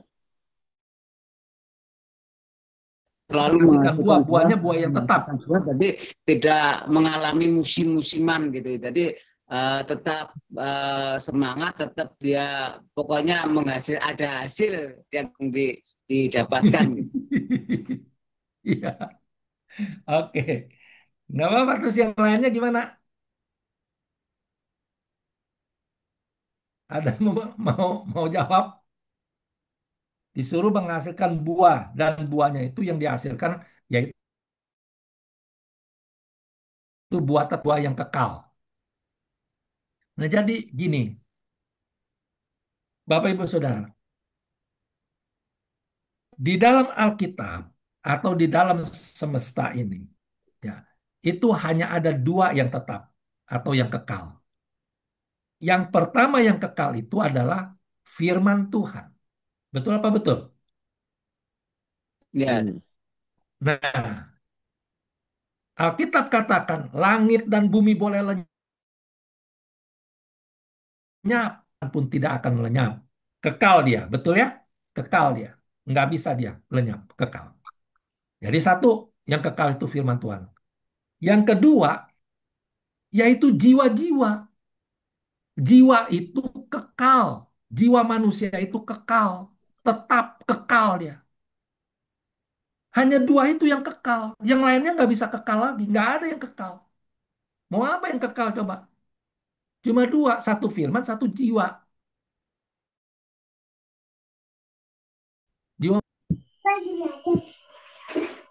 entah itu kekalnya di neraka, entah itu kekalnya di surga. Pokoknya jiwa itu kekal. Nah jadi kalau Bapa dikatakan telah menetapkan kamu supaya kamu menghasilkan buah.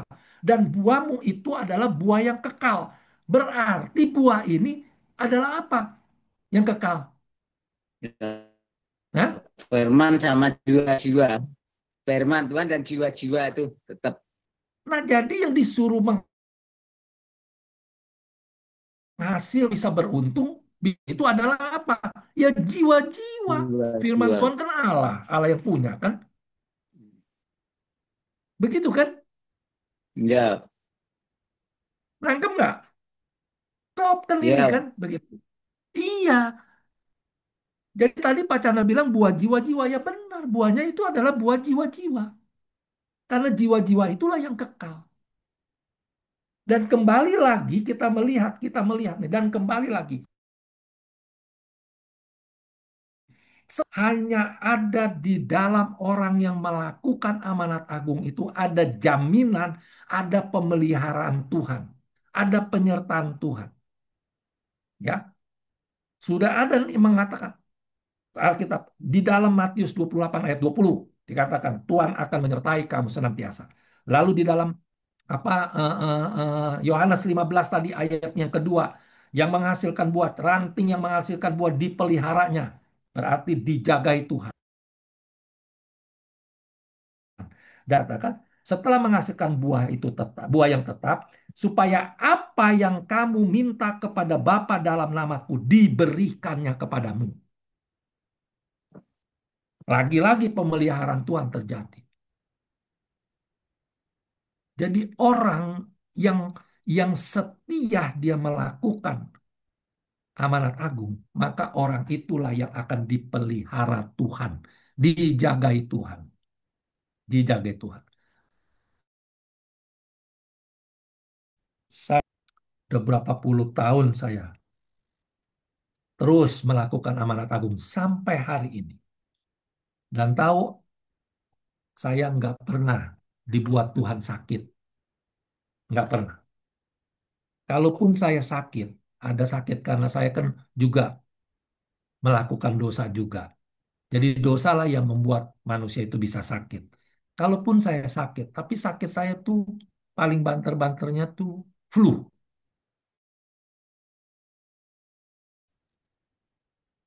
Minum prokol, tidur, makan cukup, sembuh. Kenapa?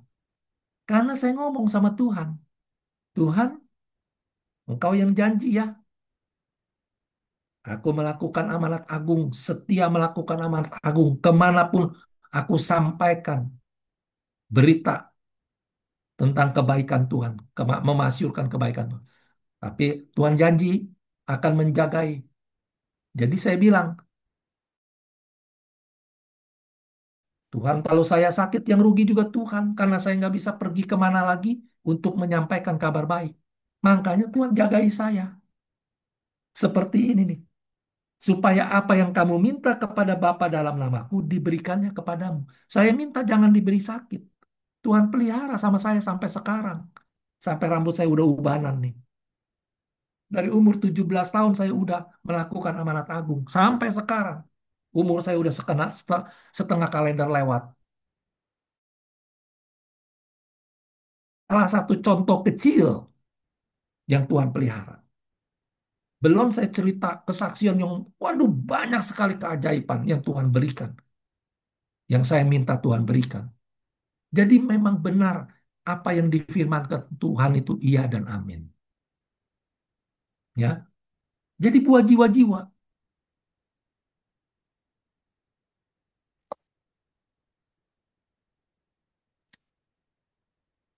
ya. Coba baca ini Paulus lagi nih yang bicara nih. Filipi pasal 1. Ayatnya yang ke Filipi pasal 1 ayatnya yang ke 22. Filipi 1 ayat yang 22, tetapi jika 22. aku harus hidup di Ayat dalam dunia ke-22. ini, Ayat 22. 22, 22. Ya. ya. Tetapi jika aku hidup di dunia ini, Harus ya, hidup, tetapi jika aku hmm, harus hidup di dunia ini, dunia lanjut. ini, Ya. itu berarti bagiku bekerja memberi Hmm. buah. Nah, Jadi mana yang harus kupilih, aku tidak tahu. nah, Paulus sendiri dia bingung nih. Kenapa? Karena statement pertama tuh Paulus katakan mati adalah keuntungan. Tapi dia kan lama matinya.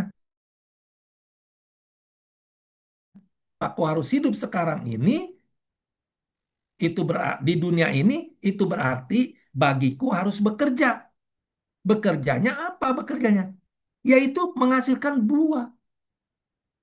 Bekerja artinya Paulus melakukan amanat agung ini sampai menghasilkan buah. Nah sekarang, apakah Paulus menghasilkan buah apa yang dihasilkan kalau bukan jiwa-jiwa? Betul? Betul. Apa saja itu dia selalu menghasilkan jiwa-jiwa. Ya, iya,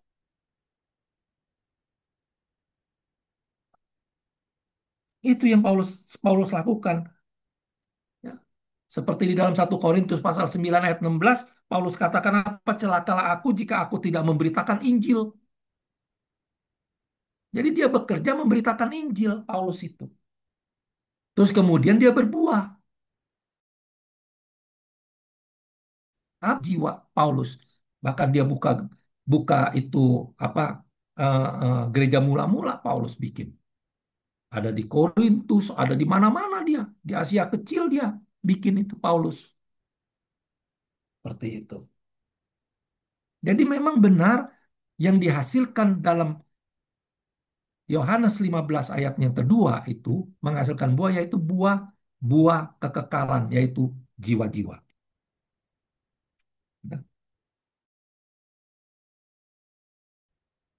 Kembali lagi kita ke Yohanes. Yohanes pasal 4.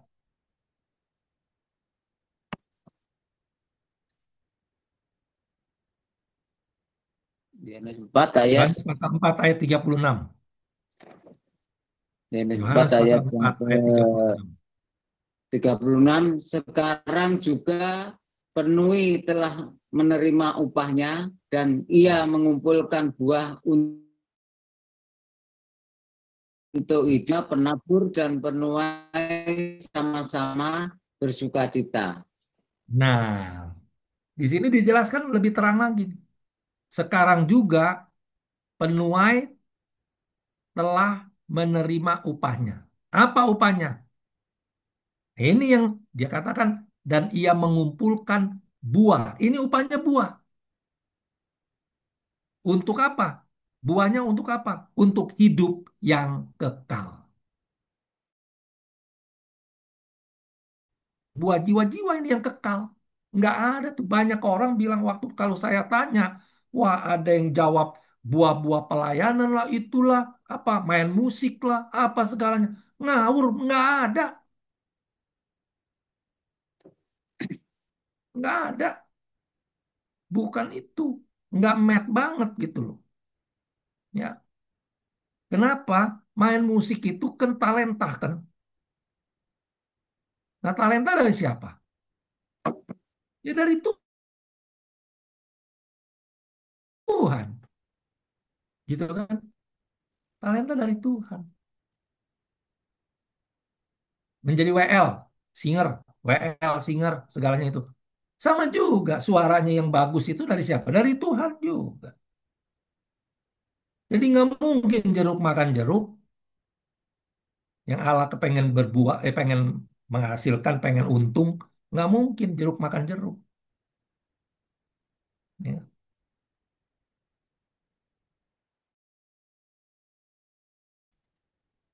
Nah jadi benarlah di sini ya bahwa kita harus melakukan amanat agung. Dan melakukan amanat agung itu sampai kita menghasilkan buah. Nah, oleh karenanya kenapa orang yang mau melakukan amanat agung harus dipersiapkan dulu. Kenapa? Karena kalau dia tidak dipersiapkan dulu, bisa nggak sih dia tanpa persiapan dulu dia melakukan amanat agung? Bisa kan, kemarin saya udah bilang bisa. Kalau dia belajar tentang amanat agung, dia bisa. Dia ngerti, dia lakukan. Tetapi hasilnya berbeda. Apa bedanya? Dia tidak akan menghasilkan buah. Kenapa? Karena apa yang disampaikan itu cuma sekedar informasi.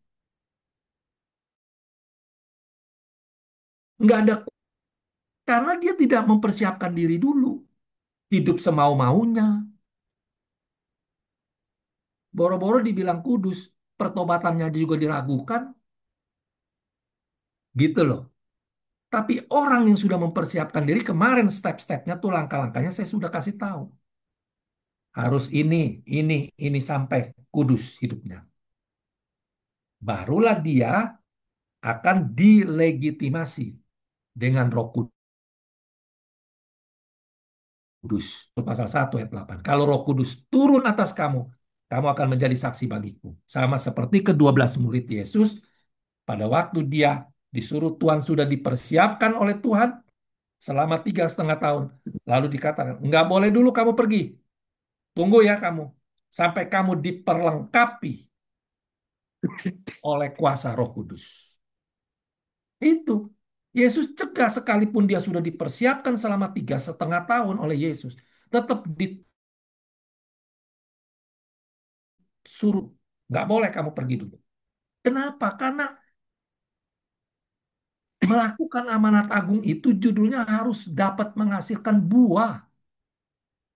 Nah, ketika murid-muridnya menunggu dan selesai dia dipenuhkan oleh Roh Kudus, dilegitimasi oleh Allah, barulah semua bergerak dan barulah semua menggemparkan dunia persilatan sampailah kepada kita ini sekarang. Ya, bapak-bapak gereja, para rasul-rasul, ini dia hasilnya. Seperti itu.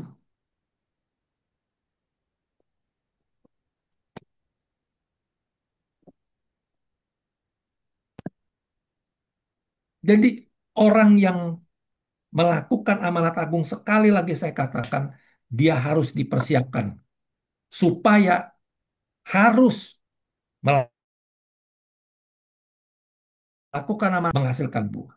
Kalau enggak bisa. Nah, sekarang pertanyaannya, bagaimana dong saya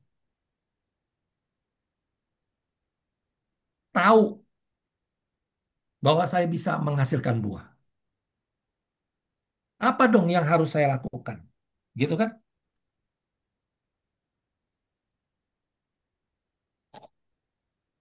Indikatornya apa? Kan saya sudah menghasilkan buah. Gitu loh. Apa indikatornya? Coba baca dulu. Jadi gini loh, melakukan amanat agung tuh kadang-kadang orang tuh enggan, sulit, atau bagaimana, karena mereka punya pikiran, perasaan mereka itu bahwa melakukan amanat agung itu sulit. Sulit sekali. Mereka merasa gitu. Terus yang kedua, melakukan amanat agung itu ngeri sekali.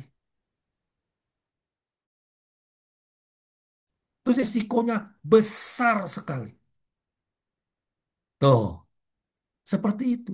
Yang ketiga, yang berikutnya lagi, melakukan amanat agung itu tidak ada untungnya secara materi. Makanya gereja-gereja sangat-sangat tidak mau melakukan amanat agung. Banyak sekali yang tidak mau melakukan amanat agung. Karena dikatakan jalan yang menguntungkan tapi justru yang merugikan. Keluar duit nggak pernah masuk duit. Gitu loh. Ya. Nah, jadi sebenarnya melakukan amanat agung kalau kita ngerti itu enak, mudah sekali. Dan Yesus kalau menyuruh itu dia tahu batasan manusia itu seperti apa, dia tahu. Makanya coba baca 1 Petrus 2 ayat 9. Baca 1 Petrus 2 ayat 9.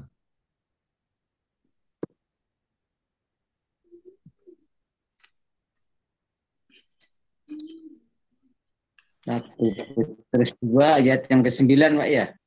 Ya, Tetapi kamulah bangsa yang terpilih, imamat yang rajani, bangsa yang kudus, umat kepunyaan Allah sendiri, supaya kamu memberikan perbuatan-perbuatan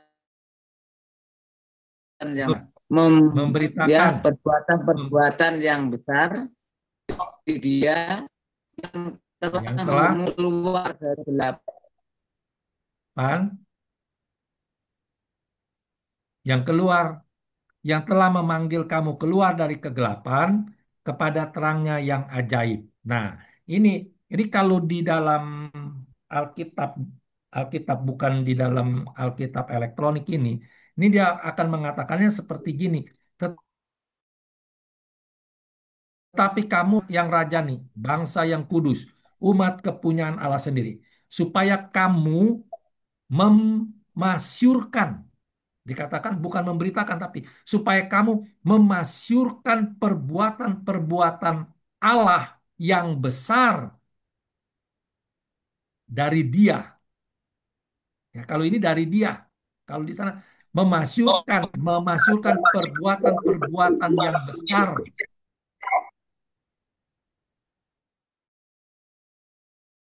dari dikatakan memasyurkan perbuatan-perbuatan Allah yang besar yang telah memanggil kamu keluar dari dalam kegelapan masuk katanya kepada terangnya yang ajaib. Itu kalau dalam Alkitabnya. Kalau dalam elektronik, makanya saya bilang di dalam elektronik ini agak sedikit kurang gitu loh. Ya, sekalipun maknanya hampir sama gitu loh. Ya, seperti itu. Nah, kita lihat sekarang di sini. Melakukan amanat agung, Tuhan tahu mana. Makanya dia katakan bahwa apa? Kita disuruh sama Tuhan, ya, bagian atas nih, tetapi kamulah bangsa yang terpilih. Ini kan setelah kita terima Yesus, dikatakan ke status kita diubah kan. Ya, kita dibenarkan kan? Nah, ini bagian atas ini. Dibenarkan. Berarti dibenarkan itu artinya status kita dirubah. Statusnya yang dirubah. Tadinya kita menjadi bangsa yang apakah kacau balau, ya, sekarang kita dipilih, dipindahkan gitu loh, menjadi bangsa yang kudus sekarang. Nah, lalu apa? Apakah suruh diam aja? Terus apakah setelah kita dipilih terus menjadi imamat rajani, menjadi bangsa yang kudus, menjadi umat kepunyaan Allah sendiri, suruh suruh disuruh ke gereja aja tiap minggu, suruh pelayanan dalam gereja seperti itu? Enggak tuh. Tapi dikatakan di sini disuruhnya apa? Supaya kamu kan perbuatan-perbuatan Allah yang besar yang telah memanggil kamu keluar dari dalam kegelapan kepada terangnya yang ajaib itu. Jadi yang disuruh ketika kita terima Yesus itu yang disuruh itu bukan ke gereja, bukan ke gereja, tapi yang disuruhnya memasyurkan perbuatan-perbuatan Allah, memasyurkan kebaikan Tuhan, memasyurkan kebaikan Tuhan. Apa kebaikan Tuhan? Ya itu yang dari dalam kegelapan menyelamatkan kamu. Jadi itulah tugas kita adalah cuma memasyurkan. Ingat, tugas kita hanya memasyurkan atau memberitakan perbuatan-perbuatan Allah yang besar. Apa itu? Yaitu yang telah memanggil kita keluar. Jadi kita beritakan tentang siapa itu Yesus. Dia adalah juru selamat. Dia adalah penolong. Dialah yang bisa menyelesaikan dosa. Tuhan suruh kita sampaikan itu saja. Itu,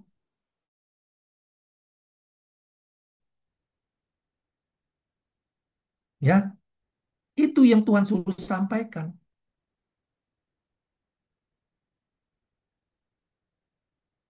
Jadi nggak ada yang lain yang Tuhan suruh sampaikan. Kesalahan banyak orang itu, banyak orang yang melakukan amanat agung itu, apalagi dulu penginjil-penginjil dulu, sehingga penginjil-penginjil itu banyak yang muntaber, mundur tanpa berita. Kenapa? Karena dia itu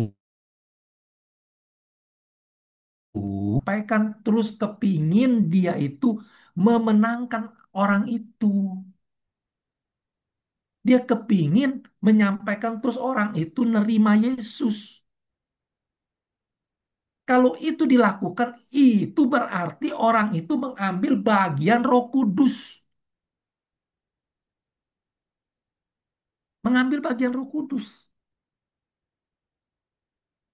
Karena untuk menginsafkan orang atau untuk bisa orang itu bukan pekerjaan kita, pekerjaan Roh Kudus. Tapi pekerjaan kita hanyalah sebatas kita menyampaikan siapa itu Yesus. Itu tugas kita. Selesai sampai di situ. Nah, sampai waktu kita menyampaikan itu, sampai orang itu percaya. Itu indikatornya kita sudah berbuah. Sampai dia percaya. Ingat, yang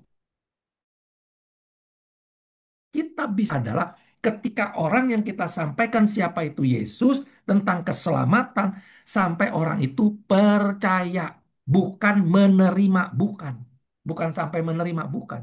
Karena orang itu jadi percaya sama menerima itu dua hal yang berbeda. Jadi percaya sampai orang itu percaya itu bagian kita. Tapi untuk orang itu bisa menerima Yesus itu adalah bagian Roh Kudus. Ya, untuk supaya orang itu dari percaya sampai dia bisa menerima. Itu pekerjaan Roh Kudus. Tapi pekerjaan kita batasannya sampai orang itu percaya. Nah, orang yang melakukan amanat agung yang tidak melakukan persiapan sebegitu rupa sampai dia itu kudus dan dilegitimasi dengan Roh Kudus, maka orang yang tidak mempersiapkan diri seperti itu, orang itu menyampaikannya sekedar informasi sampai orang itu cuma bisa mengerti saja tapi belum bisa percaya. Kenapa? Karena tidak ada impartasi kuasa Allah di dalamnya.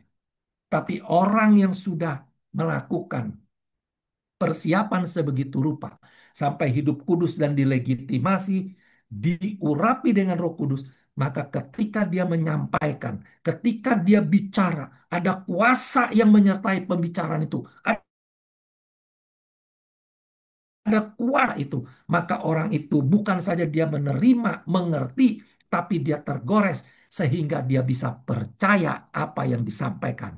Nah, barulah kita bisa dikatakan menghasilkan buah. Jadi banyak orang tuh salah ngerti. Jadi padahal melakukan amanat agung itu mudah dan gampang karena tugasnya kita.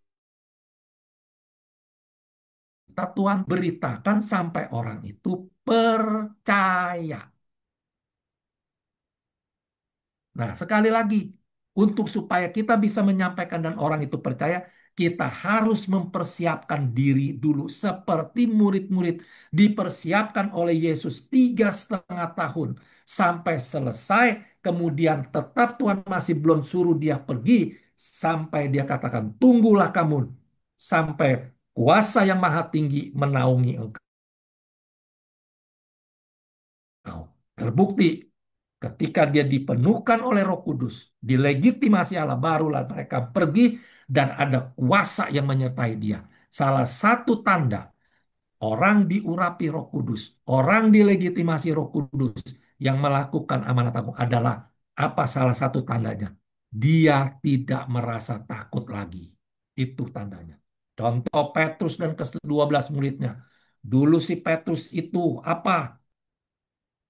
Menjadi apa, penyangkal Yesus, pengecut, takut dia. Thomas, imannya bantut, dan yang lain-lain.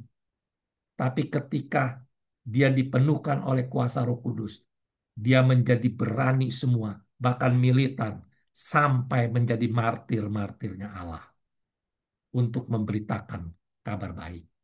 Sehingga mereka benar-benar bisa menghasilkan buah yang kekal itu. Nangkep sampai di sini?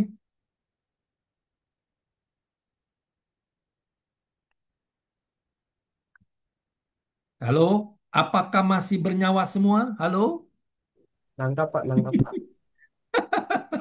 yang lainnya gimana? Apakah masih wake up, masih bangun? Atau sudah tertidur lelap? Masih ngedengar, masih ngedengar. Masih Masih bangun, mendengar, Pak. masih antusias?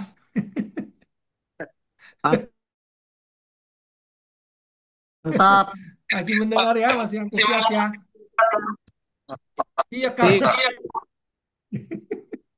karena saya kan tadi udah bilang, ya, Di sini kita sinyalnya jelek, putus-putus.